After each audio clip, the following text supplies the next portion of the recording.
Welcome back, students. We're going to take up the answers to the fill in the blanks activity, which you just completed. Let's have a look. Here's the vocabulary again. Here are the sentences. We've already done number 1 together, so we know that number 1 is attention.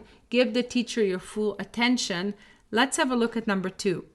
Limit the background something so you can fully hear the teacher.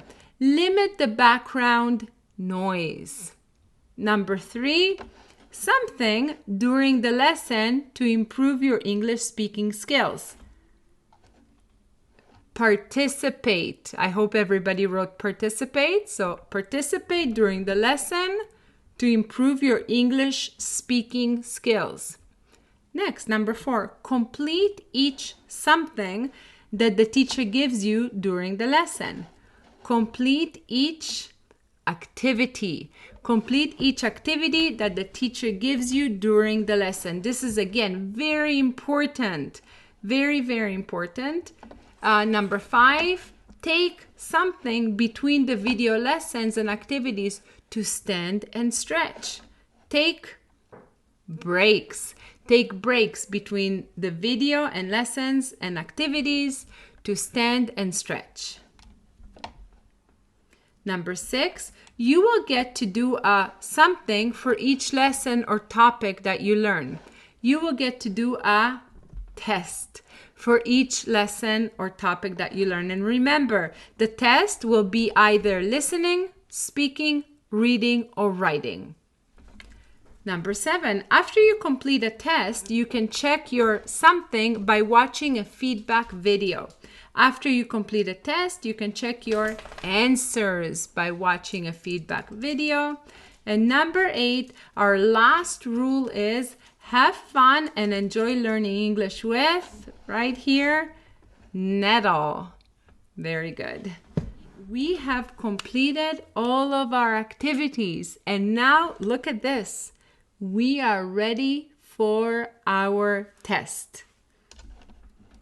For this lesson, we are going to have a listening test, and I will provide you with instructions, and I will also provide you with a preparation activity. So whenever you have a test, your teacher will always provide you with a preparation activity to help prepare you for the test. So that's what we're going to start with here. We're going to do a little review. Review means we're going to go over the material that you learned, and then we're going to do an activity where you're going to get to prepare for your listening test. So here's our review. We've learned about class rules, vocabulary. These are all the words that we learned at the beginning of our lesson. So instructions, situation, follow, proverb, interrupt, participate, activity, routine, think, achieve. We also did this activity where we got to match vocabulary and definitions. You can read all of that over.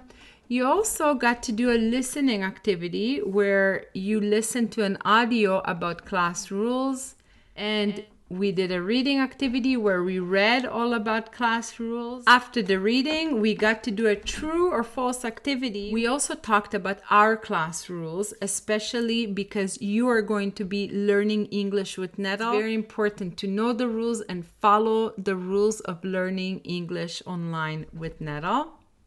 I have asked you to come up with 3 rules, and we had a student that came up with these 3 rules for us. You also did a listening activity where you listened to an audio about our class rules, and you did a reading activity where you read the 12 class rules. We did an activity where we got to fill in the blanks using the vocabulary from our class rules. And now we're going to do our final activity, which is actually a test preparation activity. This activity will help prepare you to successfully pass your listening test. Let's have a look at the activity. Listening test preparation activity. So here's our activity, our class rules. There are 3 questions that I would like for you to answer, and these 3 questions will help you pass your listening test. So what I'm going to have you do is I'm going to have you do this activity. Then you're going to come back and we're going to take up the answers. So here are the questions. Let's go over the questions. Question number 1. What should you do during class if there is a lot of background noise where you are? So wherever you are, if there's a lot of noise and you're trying to learn English with NETOL, what should you do? Question number 2. Why should you complete activities for the lesson that you're learning in NETOL? Why is it important to complete these activities? And question number 3. How many tests will you get to complete after you finish a lesson? So after you finish one lesson on NETOL, how many tests are you going to get to do? Are you going to get to do 10 tests? Are you going to get to do 4 tests? Are you going to get to do 1 test? So how many tests will you get to complete after you finish a lesson on NETOL? So answer these 3 questions using complete sentences and then come back and I will share my answers with you and you can compare. We'll compare our answers. See you soon.